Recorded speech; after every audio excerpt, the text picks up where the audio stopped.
Bonjour à tous et à toutes, tous ceux qui nous rejoignent déjà.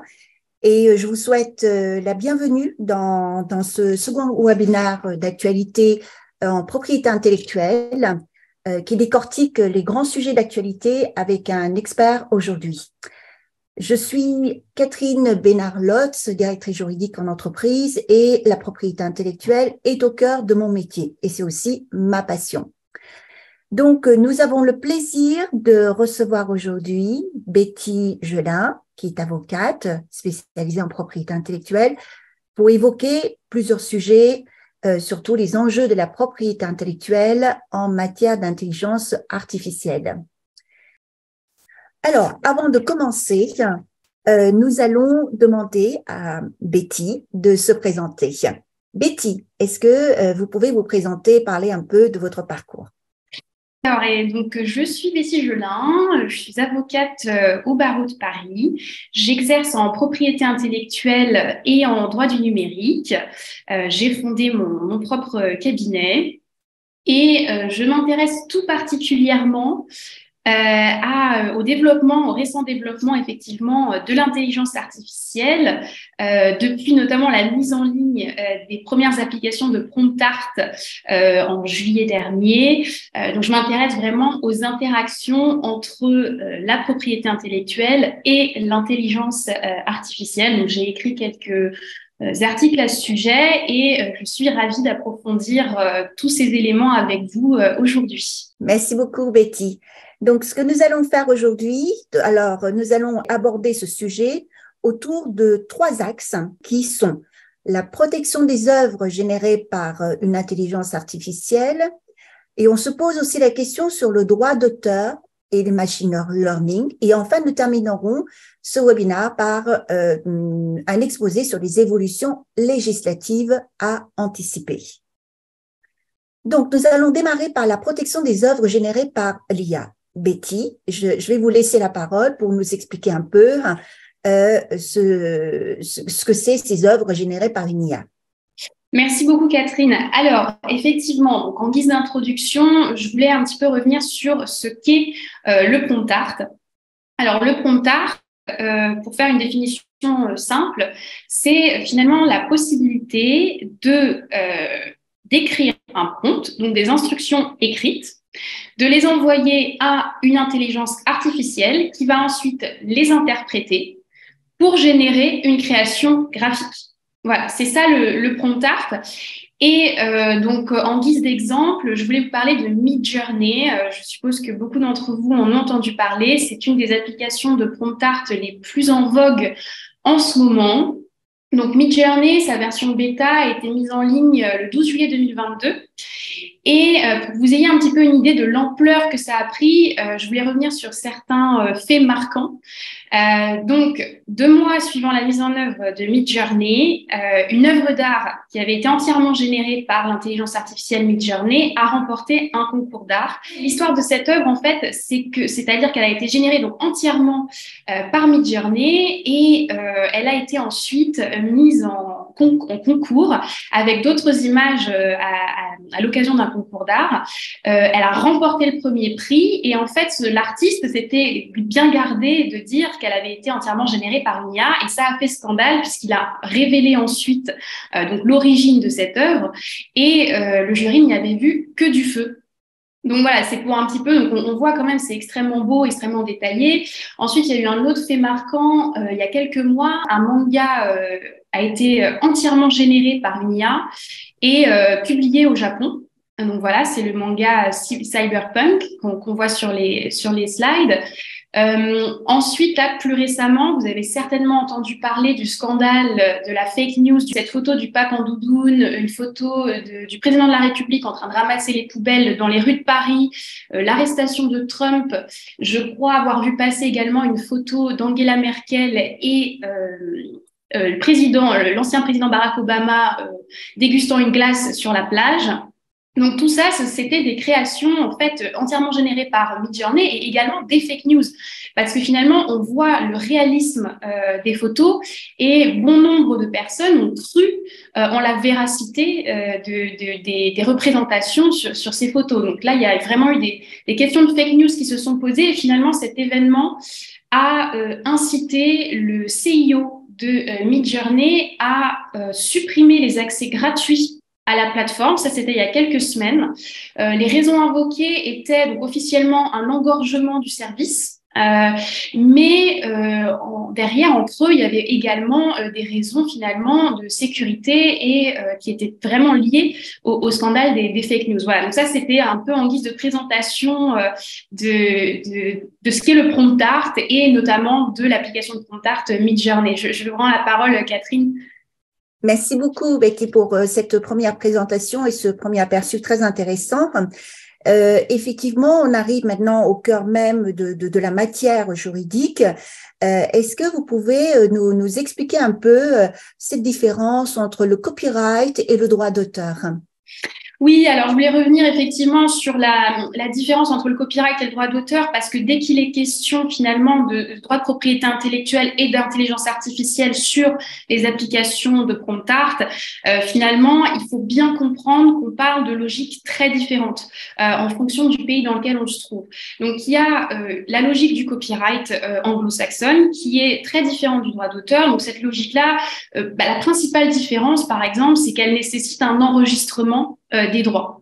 Ce qui n'est pas le cas en France, par exemple, puisqu'en France, voilà, pour tous les juristes qui nous regardent, je suis désolée, ce sont des redites, vous le savez déjà, mais pour les personnes qui ne sont pas spécialistes de la matière, le droit d'auteur ne nécessite pas d'enregistrement, il naît simplement de la création. Donc là, déjà, on est sur des logiques différentes. Et puis, il faut garder à l'esprit que en Europe, la législation sur les droits d'auteur n'est pas unifiée au sein de l'Union européenne, comme par exemple pourrait l'être la législation sur le droit des marques.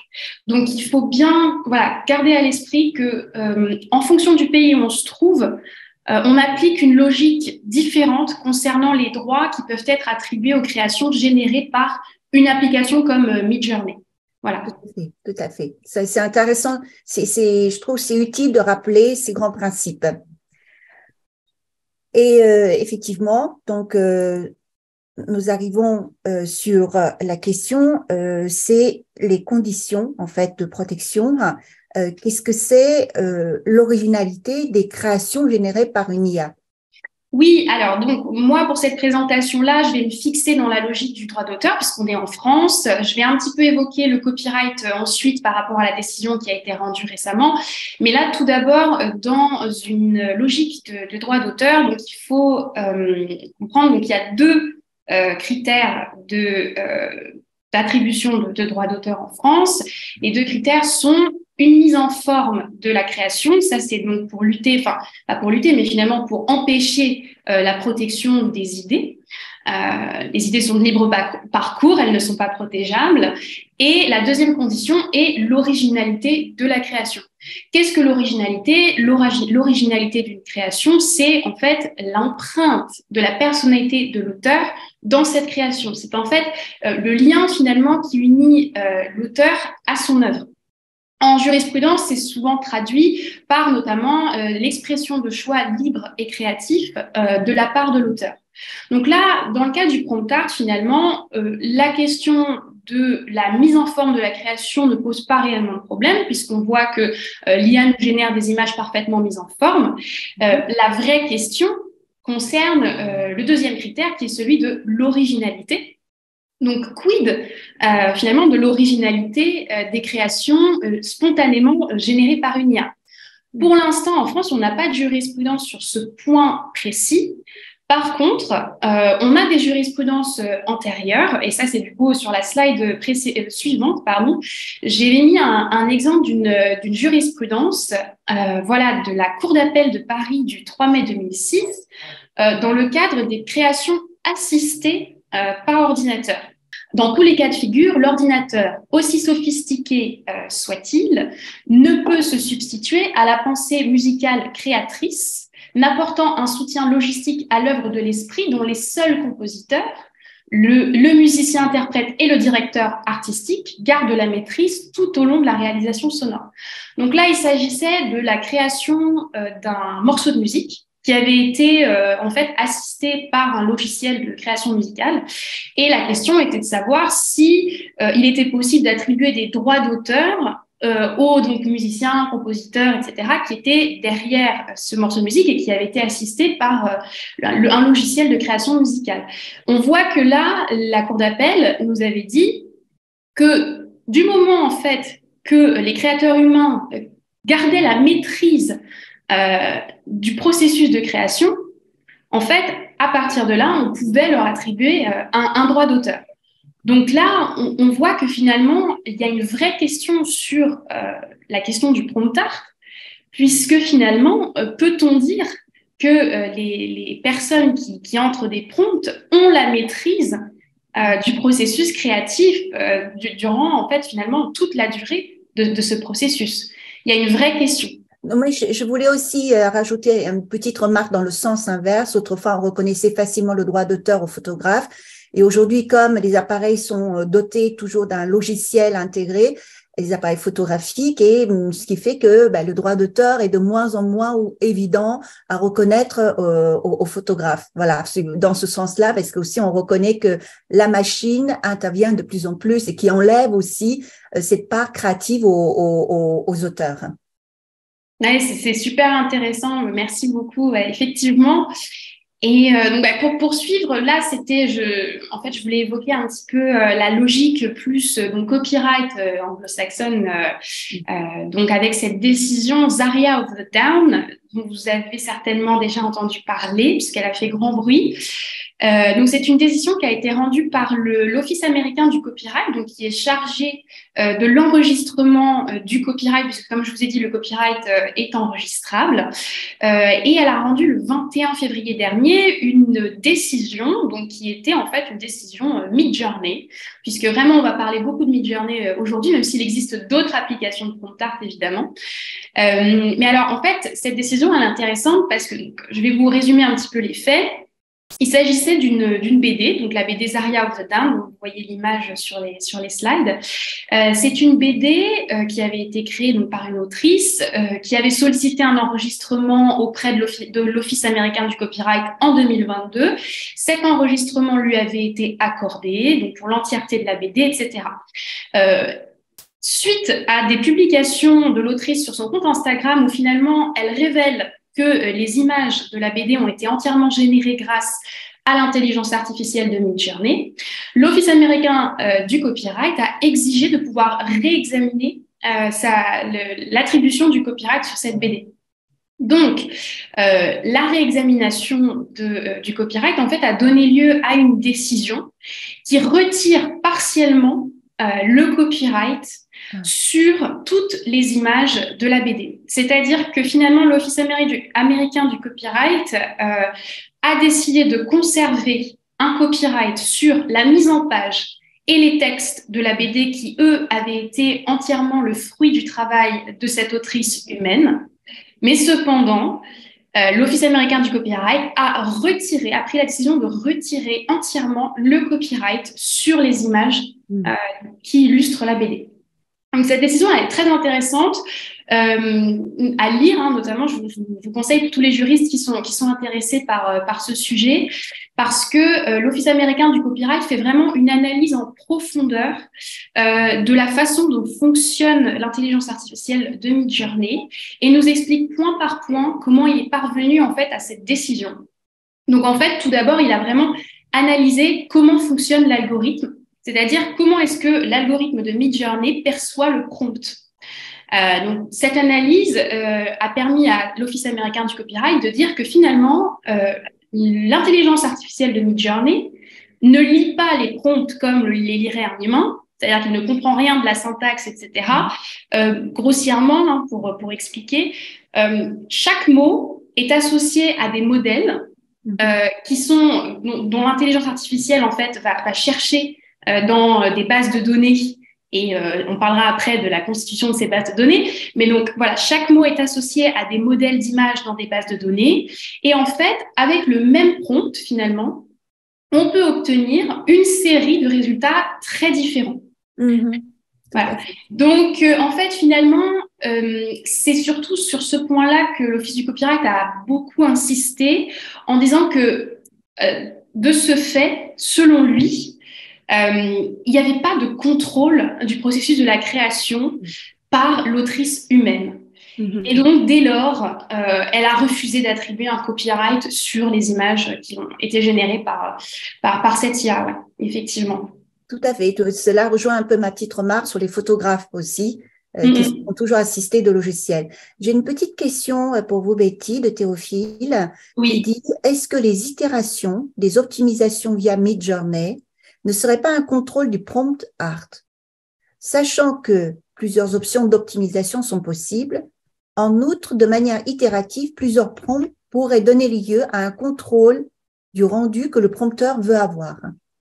Oui, bah en fait, alors c'est top cette question parce qu'elle aborde le point que je voulais aborder ensuite. Oui, alors donc on avance.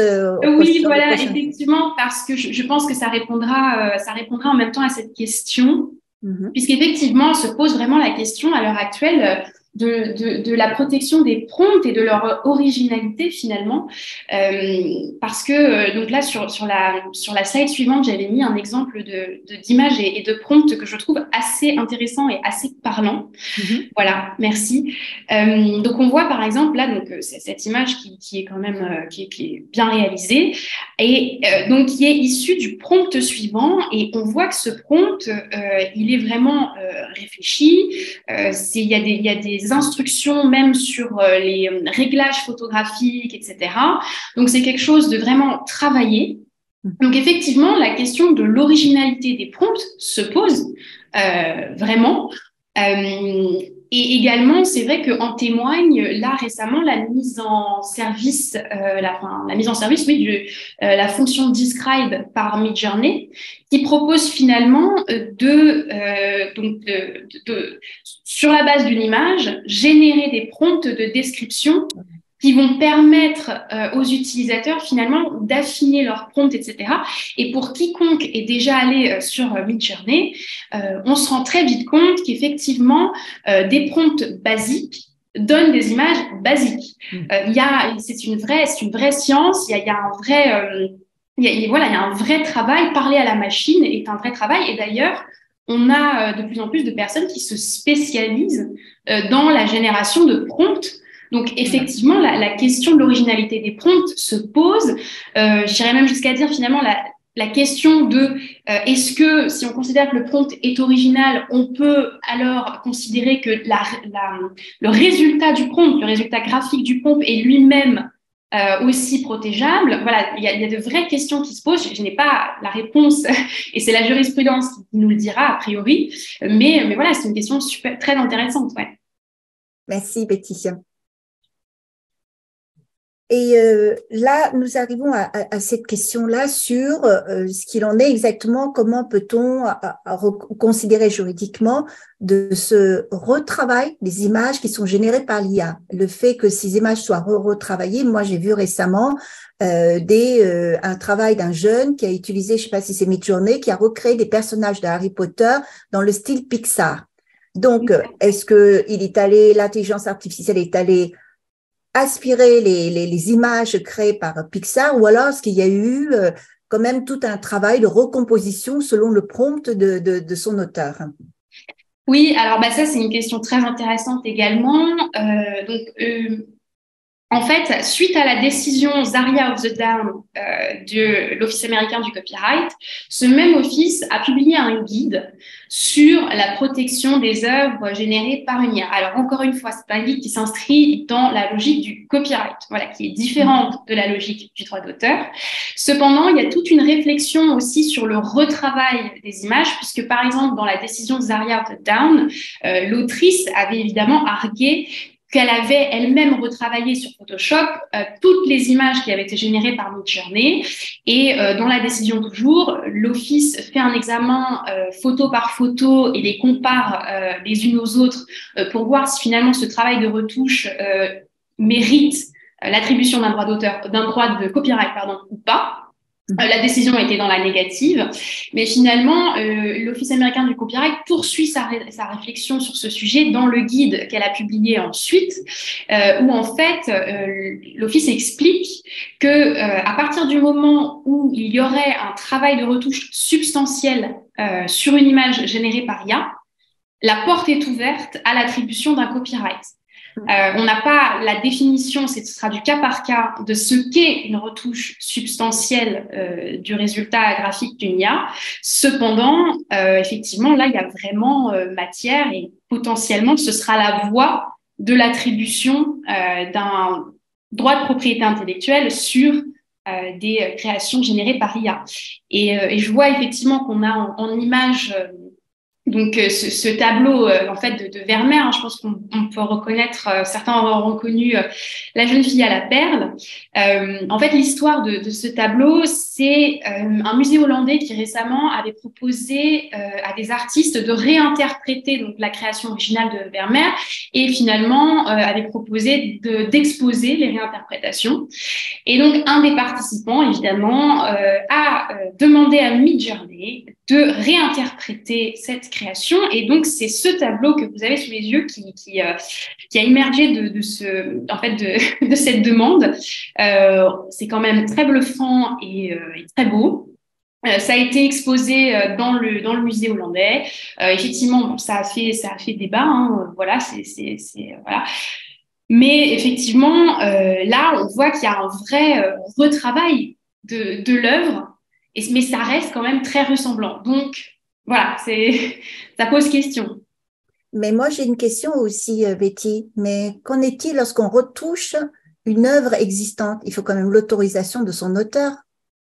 Ben, effectivement, et ça, du coup, ça va être un petit peu ce que je vais aborder dans la deuxième partie, c'est que là, on est vraiment dans le prompt art, on est face à une vraie question. Quid de l'autorisation des auteurs pour entraîner les IA sur leurs images? Il y a une vraie question là-dessus, effectivement. Ouais. Tout à fait. Je vais en parler dans la deuxième partie. Ouais. J'ai une autre question de la part de Jérôme qui dit, si j'ai bien compris en France, je ne demande pas de copyright, mais dans le reste du monde, je dois déposer mes œuvres picturales et BD. Alors, pas forcément dans le reste du monde, c'est-à-dire dans les pays où le copyright est applicable, effectivement, il y aura une logique de dépôt. Après, la logique est différente en fonction des pays. Merci Betty pour cette précision. Donc, moi, j'aimerais quand même, après vous avoir écouté, Betty, quelles sont les recommandations que vous pouvez nous donner, sachant qu'il y a quand même, on est dans une zone à risque quand même hein, quand on utilise des œuvres existantes. Oui, ben effectivement. Alors là, en ce moment, avec ces développements de l'IA, on est dans une zone à risque. Moi, j'ai des clients qui se posent beaucoup de questions et à juste titre, parce qu'il y a une vraie vigilance, notamment dès qu'on pense à une utilisation commerciale des créations générées par intelligence artificielle, il est impératif de solliciter un conseil juridique sur ces points-là, parce que effectivement, on peut être face à une violation de droits d'auteur, ce qu'on va voir dans la deuxième partie. Là, pour ce que je viens d'évoquer aussi, il y a des problématiques de droit à l'image, notamment quand on voit le pape en doudoune ou oui. Voilà. Parce que donc il faut vraiment faire attention à ces aspects-là et effectivement, oui, vigilance. Là, nous allons aborder dans cette deuxième partie tout ce qui est droit d'auteur et machine learning. Donc, est-ce que vous pouvez un peu nous donner un exposé sur ce sujet de machine learning et le droit d'auteur? Oui, alors ben là, c'est la question que vous avez posée tout à l'heure. Finalement, en fait, de quelle façon sont entraînées les IA génératives? En fait, il y a toute cette question, c'est-à-dire que les IA génératives, elles s'entraînent sur des bases de données qui sont composées finalement de web scraping pour la plupart et qui en fait reprennent des contenus librement accessibles sur le web pour entraîner leurs IA. Et ces contenus librement accessibles sur le web, ils sont susceptibles d'être protégés par des droits de propriété intellectuelle et, comme on l'a vu récemment, par la législation applicable à la protection des données à caractère personnel.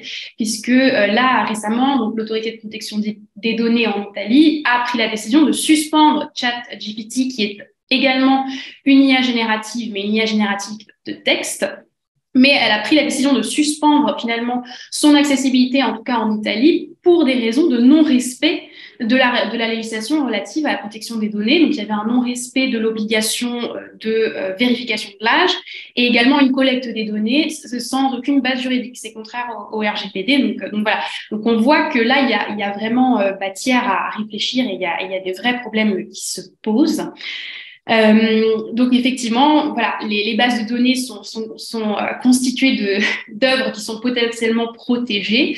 Faut noter qu'il y a une vraie opacité à l'heure actuelle sur finalement les bases de données sur lesquelles les IA entraînent leurs algorithmes. Midjourney, par exemple, n'a pas à ce jour parlé publiquement des bases de données dont il se sert pour entraîner son algorithme. Stability AI, il l'a fait. Elle s'entraîne simplement sur la base de données Léon 5B. Mais voilà, il y a une réelle opacité des autres plateformes. Donc vraiment, il y a un vrai problème puisque finalement, comme on le sait dans la logique du droit d'auteur, la reprise d'une œuvre protégée, l'exploitation d'une œuvre protégée sans l'accord du titulaire des droits est constitutive d'une violation de droit d'auteur. Donc voilà, là il y a un vrai souci. Et d'ailleurs, je crois que c'était sur la slide suivante, j'avais mis quelques exemples alors pour l'instant, effectivement, c'est simplement encore aux États-Unis, donc dans la logique du copyright, mais il y a déjà des actions en justice qui ont été initiées justement par les titulaires de droits en violation de leurs droits de copyright en l'occurrence, puisque c'est aux États-Unis. Mais voilà, là on a l'exemple de Getty Images qui a attaqué Stable Diffusion, qui est une autre application de prompt art, puisque en fait Stable Diffusion a entraîné son IA sur les images présentes dans la base de données de Getty Images, sans obtenir l'autorisation de Getty Images ni des auteurs qui sont présents dans cette base de données et sans finalement offrir de compensation financière pour cette utilisation. Donc là, voilà, il y a vraiment un souci. On a également l'exemple d'une action collective qui a été initiée par des artistes contre Stability AI, DeviantArt et Midjourney. C'est actuellement en cours d'examen devant le tribunal de Californie du Nord. Et on a un exemple que je trouve assez parlant, qui est en fait un exemple, donc c'est Apple, qui finalement entraînait son IA de lecture automatique d'audiobook grâce au contenu préexistant de lecture d'audiobook qui avait été effectué par des lecteurs humains qui avaient été payés pour ça. Et en fait, ces lecteurs-là, dans leur contrat, finalement, ils avaient une petite clause qui autorisait Apple à utiliser leur contenu pour entraîner son IA. Donc là, c'est un peu différent parce qu'on ne peut pas dire qu'il y a une violation du droit d'auteur étant donné qu'ils avaient donné leur accord. L'avaient-ils donné en connaissance de cause? On peut supposer que peut-être pas. Toujours est-il que les syndicats de lecteurs de livres audio se sont mobilisés sur ce cas-là. Et là, en l'occurrence, Apple a dû stopper l'entraînement de son IA, en tout cas sur les données vocales qui sont protégeables par un droit, en tout cas d'auteur en France, les données vocales des lecteurs d'audiobook. Donc, je trouvais cet exemple assez intéressant, même si effectivement là c'est un peu différent, il y a pas de violation du droit d'auteur, mais voilà, faut. Mais alors, comment expliquez-vous, Betty, que toutes ces décisions sont rendues surtout aux États-Unis et pourquoi est-ce qu'en France, il ne se passe rien et pourtant, on est quand même confronté à ces problématiques. Et pourquoi tout se passe aux États-Unis? Je pense que c'est pas forcément étonnant et disons que c'est encore très récent. Je vous parle de Midjourney qui a été mis en ligne version bêta, c'était en juillet dernier. Donc pour l'instant, il y a eu plus d'activités aux États-Unis. C'est arrivé un petit peu plus tard en France. Là, on est vraiment en train de beaucoup en parler, etc. Mais on a plus ou moins 6 mois de retard quand même. Tout à fait, tout à fait. Et puis d'ailleurs, on constate qu'il y a un début d'action devant la CNIL concernant le chat Ouais, GPT. Donc, je c'est crois ça. que les choses vont venir progressivement. Voilà. Oui, oui, on peut ça. Moi, j'ai aucun doute. On aura de la jurisprudence, en tout cas des actions en France aussi, hein. Donc, j'ai cru comprendre également qu'il y avait des solutions qui ont été mises en œuvre pour éviter ces problèmes et aussi pour ce sont des solutions qui ont été mises en œuvre par les développeurs. Donc, est-ce que vous pouvez nous donner un peu plus de précision sur ce sujet? Oui, effectivement. Alors, donc pour l'instant, en l'absence d'une prise de position, en tout cas claire, il y a des solutions techniques qui ont été effectivement développées d'un côté par les développeurs d'IA et de l'autre par les créateurs, les titulaires de droits, afin de protéger leurs œuvres justement d'un entraînement sur IA, par les IA. Alors, du côté des développeurs d'IA, donc les solutions qui ont été développées, on peut parler donc de l'opt-out de DeviantArt ou Stability AI, qui en fait offre la possibilité aux créateurs finalement de s'opposer à l'utilisation de leurs œuvres pour entraîner les IA de DeviantArt ou Stability AI. Donc voilà, donc ça c'est une option. On peut également mentionner le partenariat qui a été donc signé entre Shutterstock, DALL-E, OpenAI et Meta. Donc ça, c'est un partenariat récent qui finalement autorise DALL-E, OpenAI et Meta à entraîner leurs algorithmes d'intelligence artificielle sur les images qui sont présentes dans la base de données Shutterstock. Donc en contrepartie d'un versement, d'un versement d'une compensation financière pour les auteurs dont les images sont utilisées et qui sont présentes dans la banque de données Shutterstock. Par rapport aux banques de données, aux banques d'images, pardon, elles n'ont pas toutes la même approche. Getty Images, par exemple, a choisi d'interdire la vente des images générées par IA sur sa plateforme.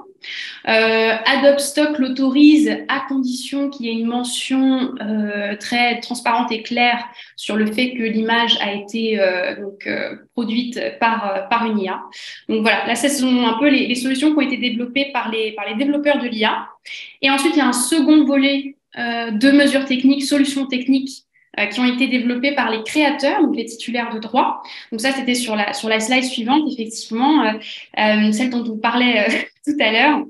Donc voilà, on peut mentionner par exemple l'application Glaze, qui veut dire donc vernis en anglais, qui propose finalement la pose d'un vernis numérique sur les créations des auteurs qui le souhaitent et qui finalement va empêcher les intelligences artificielles de pouvoir lire les données qui sont présentes sur ces images. Donc voilà, c'est une façon en tout cas de l'aveu des créateurs de l'application qui est temporaire puisqu'elle sera sans doute très vite contrée par les développeurs de l'IA, mais c'est une solution temporaire qui permet finalement de protéger les œuvres des atteintes à leurs droits copyright ou droits d'auteur qui pourraient être portés par finalement les algorithmes d'IA qui pourraient s'entraîner dessus. Et on peut également parler du site Have I Been Trained qui en fait permet aux créateurs de vérifier si leur image a servi à l'entraînement d'une IA. Donc, voilà, c'est des solutions qui sont. Donc, c'est un début quand même qui est rassurant pour dire qu'on Oui. n'est pas comment dire, dans une aventure totalement sauvage. Oui. J'ai une question d'Edouard qui pose cette question. Stable Diffusion ont-ils vraiment violé les droits d'auteur de Getty Images via l'entraînement de l'IA? L'entraînement par l'IA, sauf erreur, n'enfreint pas le droit de représentation de reproduction, c'est plutôt l'utilisation ultérieure des images générées qui pourrait être contrefaisante. Qu'en pensez-vous? Non, moi je pense effectivement que en fait il y aurait potentiellement une violation du droit d'auteur. Alors après, là on est dans la logique du copyright de toute façon, donc ça va être une solution différente qui va s'appliquer et donc on verra. Moi j'ai vraiment hâte en tout cas d'entendre, de pouvoir lire les décisions qui seront rendues dans ce cas-là. Mais on va le voir plus tard en fait. Enfin, je vais parler effectivement de l'exception de texte texte et data mining qui vraiment nous dit qu'il faut absolument finalement que l'auteur ne soit pas opposé à l'utilisation de ces créations pour ne serait-ce que du texte et de la fouille de données, enfin de la fouille de texte et de données, pardon. Donc, ouais, je serais plutôt en désaccord. D'accord. Merci Betty. Donc, on voit qu'il y a des moyens techniques qui sont mis en place pour contrer un peu tous ces problèmes de protection des droits d'auteur, mais qu'en est-il également des lois? Donc, si nous allons aborder dans cette troisième partie, quelles sont les anticipations qu'on peut voir dans les évolutions législatives? Oui, merci Catherine. Alors effectivement, donc, quelles sont les évolutions législatives à anticiper sur le domaine de l'IA? Donc comme vous le savez probablement tous, on a une proposition de règlement qui a été publiée en avril 2021, règlement européen, l'IA Act, et qui normalement devrait être adopté à l'horizon 2023. Donc on y est, donc ça devrait être bientôt. Donc cette réglementation-là concerne donc l'IA, mais elle est plutôt dans une approche macro et pas vraiment sectorielle. En fait, ce règlement, finalement, il illustre une approche par le risque du développement de l'IA. Et catégorise en fait les utilisations de l'IA en 3 catégories pour faire un peu simple. On a les usages bannis, donc ça concerne tout ce qui est relatif à la manipulation des comportements, l'exploitation des personnes vulnérables, toute forme de crédit social. On a les applications à haut risque qui, elles, devront répondre finalement à des exigences préalablement à une autorisation de mise sur le marché. Et on a les applications à risque limité que constituent donc les deepfakes notamment et les chatbots qui se verront imposer toutes sortes d'obligations et notamment une obligation de transparence. Mais ce règlement-là ne comporte aucune disposition concernant spécifique finalement aux IA génératives et notamment à leur interaction avec les droits de propriété intellectuelle.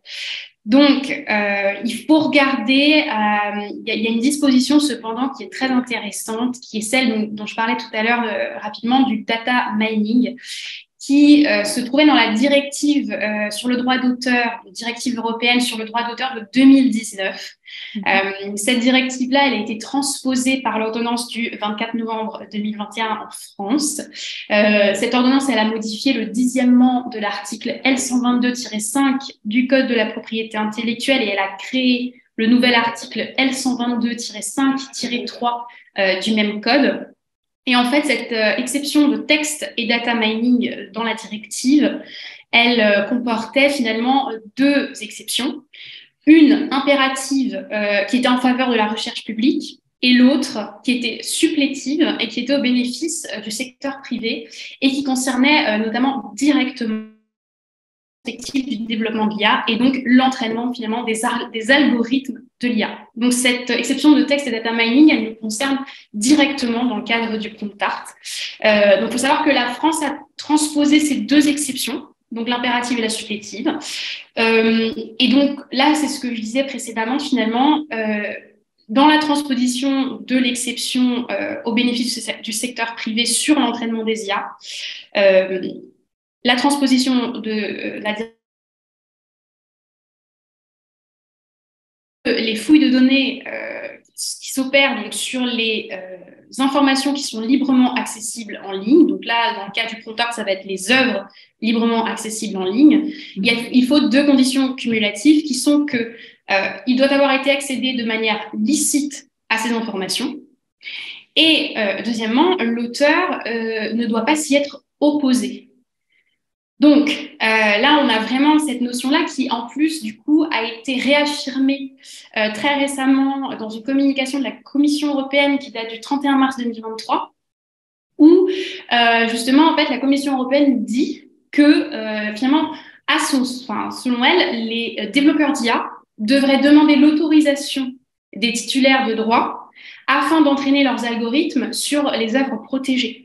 La Commission européenne, à l'occasion de cette communication, nous informe également que pour l'instant, elle n'a pas l'intention d'intervenir en révisant la directive, malgré les récents développements de l'IA. En fait, elle considère que l'état actuel de la directive est suffisant pour permettre une protection efficace des œuvres contre leur entraînement non consenti pour les IA, quoi. Voilà. Merci pour cette explication, Betty. Je reviens un peu sur lorsque vous avez parlé un peu de l'appli Have I Been Trained, parce qu'il y a une question de Sarah qui dit, vous disiez qu'il y a un écran devant les bases de données utilisées par les diverses IA. Est-ce que Have I Been Trained est fiable? Comment savoir que telle ou telle image est utilisée par telle ou telle IA?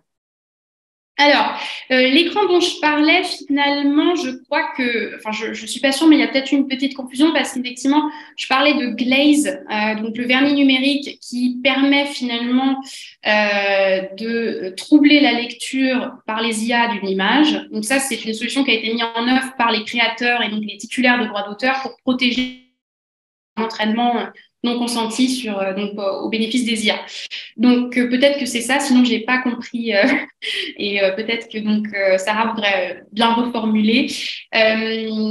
Et alors concernant Have I Been Trained, pour l'instant effectivement, elle n'opère mes recherches que sur la base de données Leon 5B. Donc effectivement, on peut dire que c'est pas totalement fiable. Peut-être que Have I Been Trained va évoluer à l'avenir, ça on ne peut pas le dire.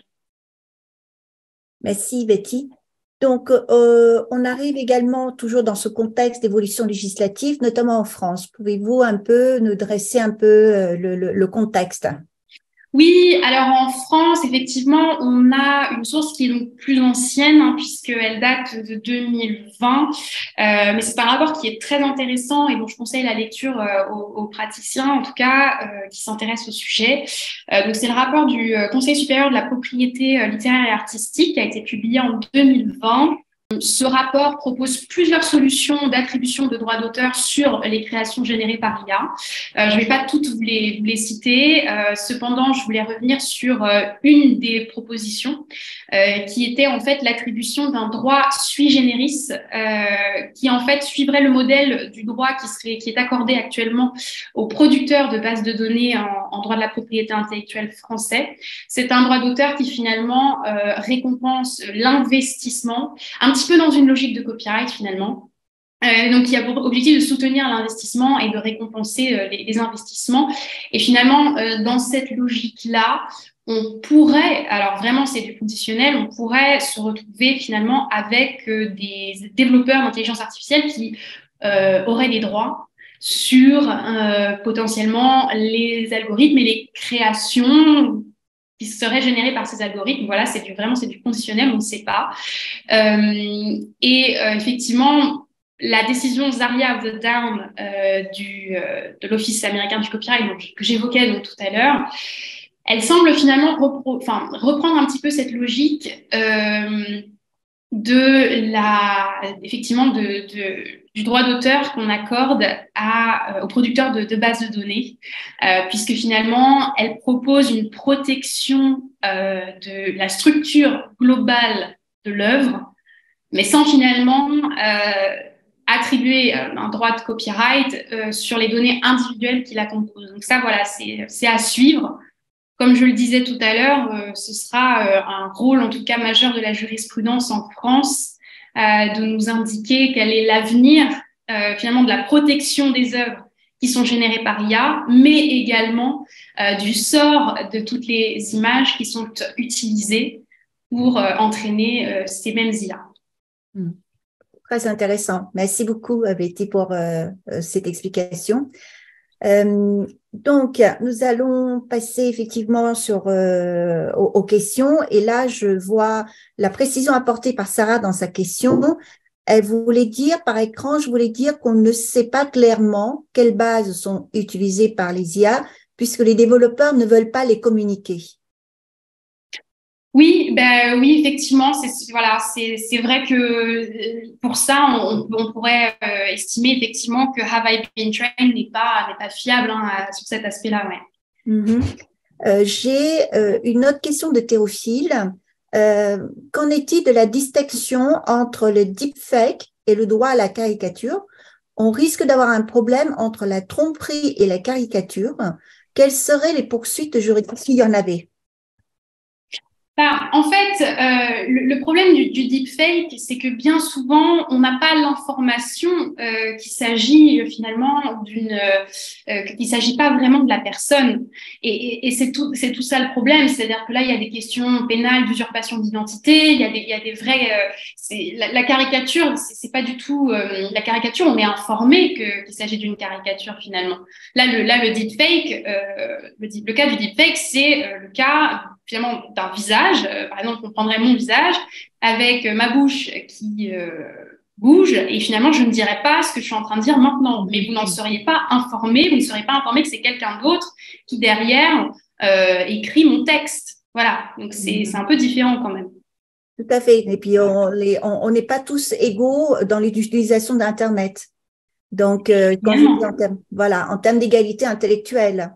Oui, bah oui, c'est très intéressant, effectivement. Il y a toute la question, oui, des personnes qui sont plus vulnérables aussi, bah, notamment les enfants, etc., et qui sont peut-être aussi plus à même de croire certaines choses qu'ils peuvent voir ou entendre. Ouais. Tout à fait. Je reviens sur une autre question de Pauline. Est-ce qu'il y aurait une potentielle violation du droit moral au-delà de l'aspect patrimonial? Bah, bien sûr, effectivement, il y aurait absolument, absolument. Il y a dans les, enfin, effectivement, c'est droit patrimonial et droit moral compris. En fonction de l'utilisation qu'on fait de l'œuvre, effectivement, le droit moral peut être affecté, ouais. Tout à fait. Parce que vous voyez les images de Macron à côté des poubelles, je ne crois pas que j'aurais aimé qu'on traite mon image ainsi dans un environnement aussi dégradant et peu valorisant. Oui, alors ça, effectivement, du coup, c'est peut-être pas forcément directement lié au droit moral d'un auteur, mais là, c'est ce que j'évoquais tout à l'heure, c'est vraiment la problématique du droit à l'image. Voilà, Ouais, tout à fait. Même si vous avez à peu près répondu à cette question, il y a Diane qui demande comment on fait pour savoir si une œuvre a été générée par une IA. Et ben c'est justement aussi toute la problématique à l'heure actuelle, et ça, je pense que ça sera adressé avec le règlement sur l'IA qui impose une obligation de transparence sur les contenus qui sont générés par une intelligence artificielle. Pour l'instant, on n'a pas cette obligation-là, mais effectivement, c'est très compliqué de reconnaître une image générée par une IA. Alors, il y a des articles qui nous disaient qu'il fallait regarder les mains, les détails, les cheveux. C'est des détails qui sont encore assez peu bien maîtrisés par l'IA, mais finalement, l'IA évolue tellement rapidement que là, ce que je vous dis sera certainement obsolète d'ici quelques semaines, quoi. Donc voilà, pour l'instant, c'est très difficile de reconnaître une image générée par l'IA et tout le problème, effectivement. Ouais. Donc, quand je vous écoute, finalement, si je comprends bien aujourd'hui, pour bien encadrer, il faut à la fois les moyens techniques qui ont été mis en place par les développeurs, les créateurs pour bloquer, et puis aussi il faut un cadre réglementaire ou législatif pour qu'on arrive à une utilisation saine de cette IA, parce qu'on ne va pas rejeter l'IA, on sait tous qu'on doit y aller avec, mais faisons-le dans un cadre bien défini. Effectivement, oui, faisons-le dans un cadre où les risques sont limités et où tout le monde finalement y trouve son compte, y compris les créateurs, hein, parce que c'est ça qui est très important, c'est que je pense que les développements de l'IA ne doivent pas réduire la propriété intellectuelle et finalement les efforts créatifs qui sont fournis par les créateurs. Finalement, ça doit rester un outil qui permet d'aider la création, mais qui ne doit pas finalement anéantir tout effort créatif. Tout à fait. Et effectivement, quand vous avez dit que l'IA était encore un peu imparfaite dans les détails, les mains, mais Guillaume a fait remarquer que c'est quasiment obsolète maintenant avec la version 5 de Midjourney. Oui. J'ai vu récemment une photographie qui avait entièrement été générée par Midjourney a remporté un concours de photographie. Et là encore, l'auteur de cette photo n'a révélé qu'après avoir reçu le prix que finalement son image, sa photographie avait été générée par Midjourney. Mais donc, visiblement, on est dans un niveau de précision qui dupe tout le monde, quoi. Bon. Merci beaucoup, Betty. Donc, je crois qu'il n'y a pas d'autres questions. Je surveille, là, je regarde. Voilà, écoutez, je pense que maintenant, ce webinaire est terminé. J'ai vraiment un immense plaisir à avoir échangé avec vous, Betty. pour vos explications et aussi votre passion pour cette matière et votre expertise.